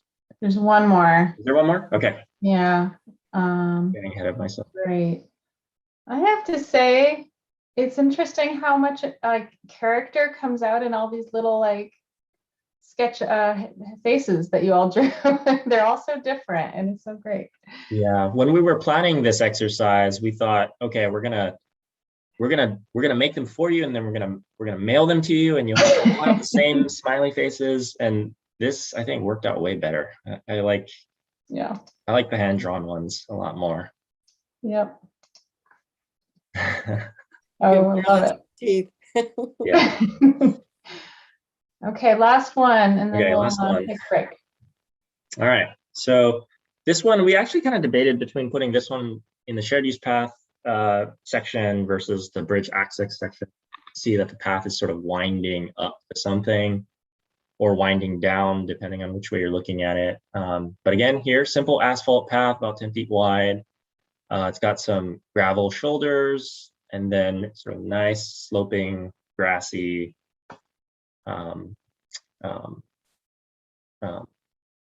hillside that this path is situated on. No pavement markings, no delineation between users. Fairly simple, right?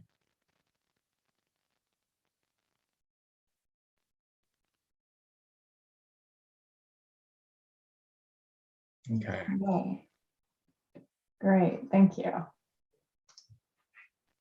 All right, maybe some comments from folks we haven't heard. I think Mark and Robin, if you have something you'd like to share first. Mark, me, Anita? Yes, oh yeah, you, Mark, yes. Well, I think I like those. I mean, I like the idea of multi-use paths. I think one, I'd be interested when we get into the conversations, maybe a little bit more understanding from Derek and Katie, a little bit more the psychology of segregating uses and types versus keeping them together, and the psychologies of mixing things. Does that make people really slow down in a lot? I mean, countries where you have a lot more people, that seems to happen. Yeah. And here we seem to want to segregate everything into this needs to go over there, and that needs to go over there, that needs to go over there. And I'm not sure that's, I don't know. So I'm struggling with that. So that's my question. I tend to like multi-use paths, and the last one was very pretty. Thanks. Yeah. Robin? Yeah, I've actually been writing notes because I have a lot of comments being an active bike commuter. So for example, like the last one with the slopes, if a bike's coming at you and swerves to avoid something, I've gone into a slope before and you go right down the hill or into the bank. And so anything like that is not good. And also the materials matter too, especially in the rain, the types of materials that you use. I like the wider, I like that very first one the best, the very wide shared use path that accommodated a lot of different people, because you have bikes and you have pedestrians pulling wagons and all kinds of other things across these paths. And you have to allow for those things. It's not just a bike and a pedestrian and let's say a wheelchair or a scooter or something like that. It's other things that are wider that you can't count on. Somebody made a comment earlier about all these paths look so clean. I've never ridden on a path that clean in all of my commutes. So you have to have something where you can get cleaners or something, street sweepers, something in there to clean those paths off, because there's glass and all kinds of debris on the paths that I ride every day. So those are just a few of the comments. Great comments. Thanks, Robin. Thanks, Mark. So we're going to move along because we're running, well, we got lots to talk about still. So what I'm going to offer for you all is a 10-minute break. So it's 6:15 right now. So have a bio break, get something to eat or drink, stand up and stretch a little bit. So come back at 6:25. And then we're going to jump into some more. I know maybe Derek and Katie, you had some more, but I kind of think this might be a good break time. And then you can give your other stuff and then into the breakout groups. Does that sound all right? Sounds great. Thank you, Anita. Okay. Come back Thank you. 25. We'll see you soon.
I'm giving you all a 3-minute countdown, so grab your snacks and what you're drinking or whatever you need to do and head on over.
One-minute countdown.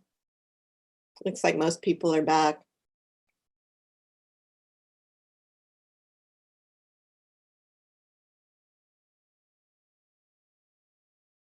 Yeah, you came back. Looks like most people are back. So Derek and Katie, you want to take it away? Yeah, thank you. So thanks for coming back. We're almost done, but we actually are just sort of hitting our stride. So want to build on the conversation that we just had. And we're going to start sharing some maps. So it'll be a little bit more place-based about the areas of the project now.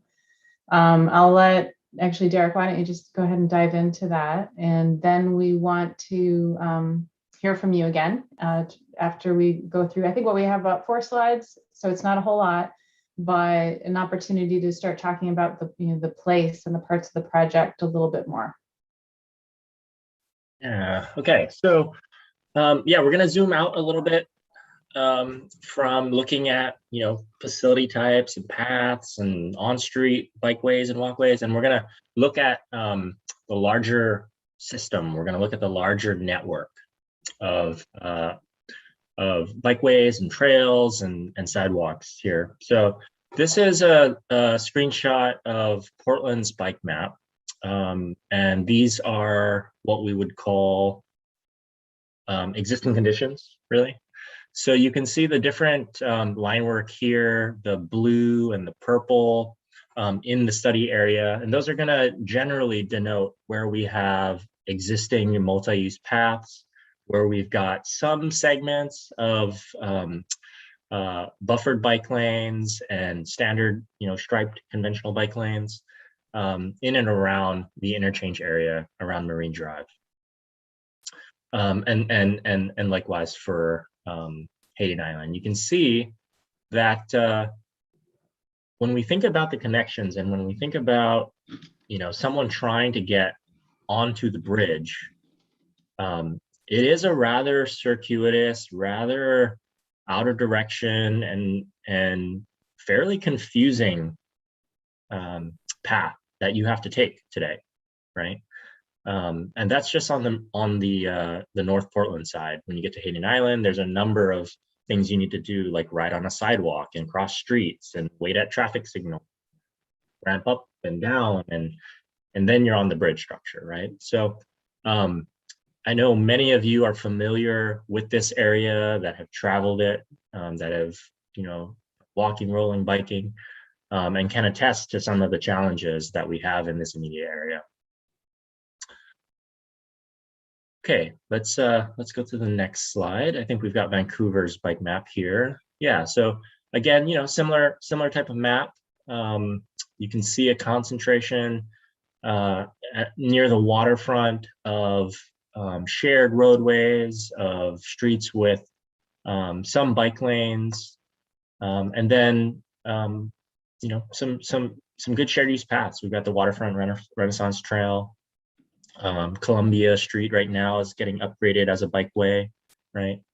So you can see the full network, and you can start to imagine what some of those connections are what some of those key connections are gonna have to be if we want to give folks an easy way to make their trips on and off of the bridge.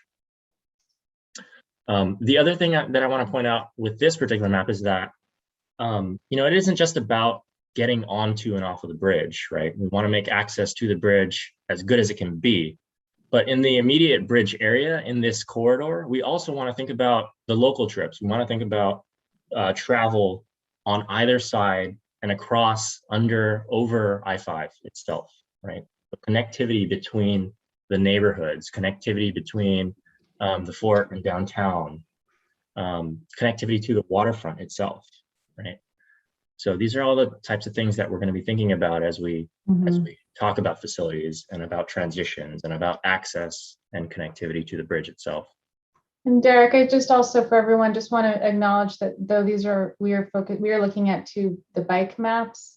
It's the same, the observations that Derek was just making absolutely apply to the pedestrian network as well. Those maps of the existing sidewalks and the gaps in the sidewalks is just a little bit more complicated to produce and things like that. So just, I want to acknowledge that it doesn't mean that we're only focusing on the bike network, but these are pretty readily available maps just to kind of look at that broader picture of the study area. Yeah. The other thing that I should point out before, thanks, Katie, that you just reminded me. The other thing that I should point out before we move on is that with both the bike maps and the pedestrian maps, they are really only indicating the presence or absence of the facilities. They're not saying anything about the quality of that facility, right?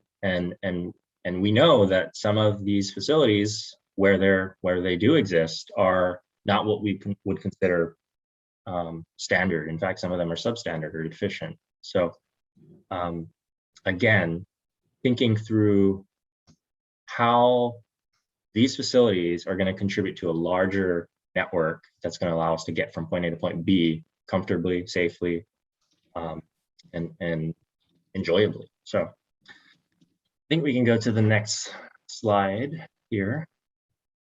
Okay, so the next two slides, this one and the following slide, are sort of a higher level depiction of what we understand to be the major connections, the major desire lines for both pedestrians and folks walking, biking, rolling. And here we're depicting the pedestrian flows, and these are again, not super exact and not super detailed. In fact, we don't even have I-5 on this map, right? Because that's going to be reimagined. But we wanted to try to capture where those major flows are in the study area. Where are the origins and destinations? Where are the places that people want to connect to?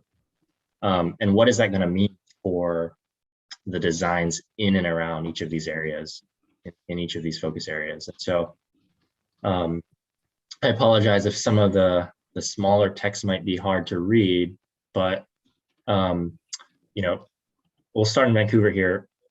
All of these horizontal kind of arrows that you see, starting with the waterfront and going further north, Evergreen, Mill Plain, McLaughlin, Fourth Plain, and some of the neighborhood connections all the way up to SR 500. Those are all either overcrossings or undercrossings of I-5. And those are going to provide us with that east-west connectivity, right? Those are going to be really important to the larger network. And then, of course, we want to consider the flows, the major flows downtown on the west side, from Fort Vancouver to the neighborhoods to the north and east, all the way down to the waterfront. So that's sort of the realm of pedestrian flows that we would imagine in and around the corridor here. Of course, we've depicted both the Hayden Island to Vancouver and northeast Portland to Hayden Island connections. That's going to be on the bridge itself. But then, similar to Vancouver, we also got some cross traffic, some east-west connections across the island and across and under I-5, kind of near Delta Park, connecting Bridgeton, connecting further south to Kenton neighborhood, to some of the other neighborhoods in North and Northeast Portland. So here, hopefully we're capturing all of those major flows, all of those major desire lines, because these are what are ultimately going to inform the types of facilities and the types of connections, the directness of the facilities that we're going to be planning and designing in the near term. All right. So and we can talk if you have any particular thoughts about this question, we can talk about that in the next section. We're gonna go to breakout groups and we can discuss this further. This is the bicycle flow map, so fairly similar to pedestrian map, but I think there are some key distinctions, and that has largely to do with the fact that folks on bikes are probably traveling or capable of traveling, a little bit further, right? They're making trips that could be a little bit longer than someone who's walking and rolling might ordinarily take. And here again, we're trying to account for things like, access to transit stops, where folks want to go from one side of the island to the next, how they would get off of the bridge in Vancouver and get to downtown, how they would get to the neighborhoods to the east and to the north. All of this by bike. So this will again inform types of bike facilities and the connections possible part of this. All right. Thanks, Derek. So what we're going to do is we're going to split you into 2 breakout rooms. Katie will be in one, Derek will be in the other. And then you've been assigned to a room. And we're going to spend about 15 minutes talking. I wish we had more time, but we just had so much fun with our happy, sad, and whatever faces. So what we want to do is have some opportunity for you to talk. And a couple questions are, did we miss anything in the maps? And both Katie and Derek will share those in your breakout. And then what are the most important destinations to connect to? So we want to hear from you. And then we're going to have about 15 minutes in, then come back and report back. So we're going to probably ask in the room if there's someone who'd be willing to report back from the CWG. We're going to have a note taker with Jamboard notes, so you'll be able to read off of those. So think about that. And we're going to jump right in because we want to make sure we can end on time. All right, we'll see you in the rooms.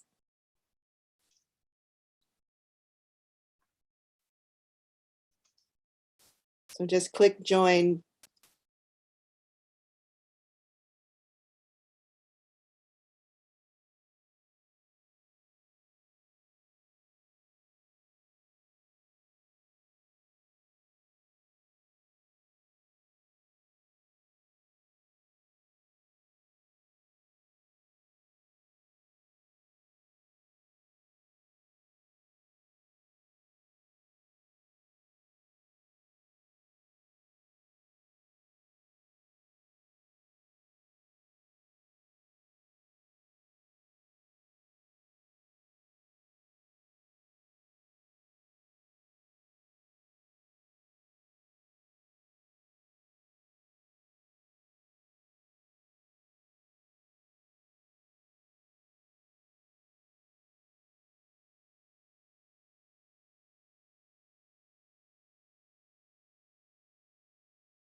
Oh, these are so hard, aren't they? It's like they just throw you back in the room. So I think, thanks. I want to keep us on time and hear back. We've got only about, let's see, 5 minutes or so. So I think I'd like to hear back from the group, and I think we'll start with our group. I think Michael actually volunteered before we got pulled out. I don't know that I actually volunteered. I just said that we were running out of time and we didn't have a volunteer yet. Thank you. Was I going to have some notes to work from? Thank you. Here they are. Thank you, Michael. So this is my first view of the notes. So we wanted to keep in mind cyclists coming from Portland. The map that we were looking at didn't necessarily represent people coming from Portland going to the Vancouver Lake area. Whatever's built for the IBR should integrate with what's already in place and planned by other projects. I think that primarily referred to, the way I heard it, it referred to the projects ongoing on the Vancouver side that are, but it probably meant Portland side as well. That makes sure that we don't override somebody else's project. Bike flows affect pedestrian flows. They mirror each other. They're looking at the two maps together. Will current active transportation structures remain after construction? The suggestion that as per the earlier project, the bike lanes were underneath the traffic lanes, but I think there was another question related to that came up later about what happens if a large platform protected from the weather might become attractive to unhoused people and then become less useful as a transit lane. Which is no aspersions on anybody. And let me know when I've used half the time and I'll just stop because I don't want to end. Anita said something, but I couldn't. I'm sorry. Probably have another minute. Okay, So, I'll let the other team. I'll be quiet and let the other team talk. Thank you. All right, thanks, Michael. All right. Did we have someone from our group that would be interested in sharing thoughts? We didn't designate someone. Be brave. You can do it. Mark, Allison, you all are thoughtful and well-spoken. I can't remember. Go ahead. Well, I can't remember, and I think I spent, I don't know how long we had in there. I think I seem to have spent most of the time talking, I think. I can't remember what, well, does Xander have the notes? I actually don't think I spent all the time talking, but we weren't in there very long. They're up on the screen now. Do you see them on the screen, Mark? Oh, there they are. Okay. There was something about traffic flow and the arrows that are shown on the map, and sort of they're kind of seem to be going equally both directions, but is one direction heavier than the other? And what does that mean for sort of pedestrian bicycle flows? What came up towards the end was a question about data and sort of how much information do we know, especially since we know we have lots of different types of people out there using the area, both sides of the river in different ways, not to mention Hayden Island. And what kind of information do we have that can help us inform, making good decisions. Delta Park kind of came up as a major attraction and sort of something on the map that would be a destination for sure. We already know it's very popular in the Portland area, and there's a lot of interest in Southwest Washington and use of Delta Park there. So how does that figure into things? Slough Trail connection, kind of getting to the Slough Trail in Vancouver is important. A key connection for biking on that side of the river. I think some people also just saying that part of their walking or biking trip or just their trip could be using transit or bus as well. So we're just talking about pedestrians and bicycles, but actually many of those trips may start with a transit vehicle or some other kind of shared vehicle like that. There were, again, different types of people are going to use the system differently. And are people going in straight lines and going from here to here, or are you going to meander and kind of enjoy? Is the purpose of the trip to take a meandering path and sort of enjoy the scenery, again, that beautiful Columbia River, no matter what side you're on. And then the bottom right, of course, we know what the traffic flow, or at least I think the traffic flow is heavy coming southbound in the morning, and it is heavy going northbound in the evening, and that's a lot of the commuter flow. What does that mean for sort of what kind of facilities we're building for pedestrians and bikes? Can we expect the same thing perhaps in people walking, rolling, or riding in those directions? And I apologize if I didn't capture everything there. You did great. Thanks so much, Mark. All right. If you want to, we've run out of time. Who would know that 2.5 hours would just fly by? But you all are amazing, and I really enjoyed hearing your perspective and engaging. So we're going to share. Maybe Jennifer, you can share the slide on additional engagement opportunities. There's a community advisory group, a CAG meeting October 7th. I don't think that's the right screen you want to share, but that's okay. And then there's an EAG, which is an equity advisory meeting on October 18th. Other opportunities are following on social media. There it is. Sign up for the newsletter. If you have questions, you can email at info@. Also other comments as well, because there's a lot of really great comments to share. Today's meeting recording and materials, there's the link. And then we have program information library that has all the materials that you can access for those of you who want to dig in. Next slide. So our next meeting, I'm sure you've got it on your calendar, October 28th, 4:30 to 7. And then we will be talking about the comparison of active transportation concepts and key issues. You'll receive a meeting agenda 1 week before the meeting. Let us know if you can't make it. We'll try to accommodate you as much as possible with materials and debrief. So 6:59, last slide. I want to thank you all for coming and participating again. This was a really great conversation.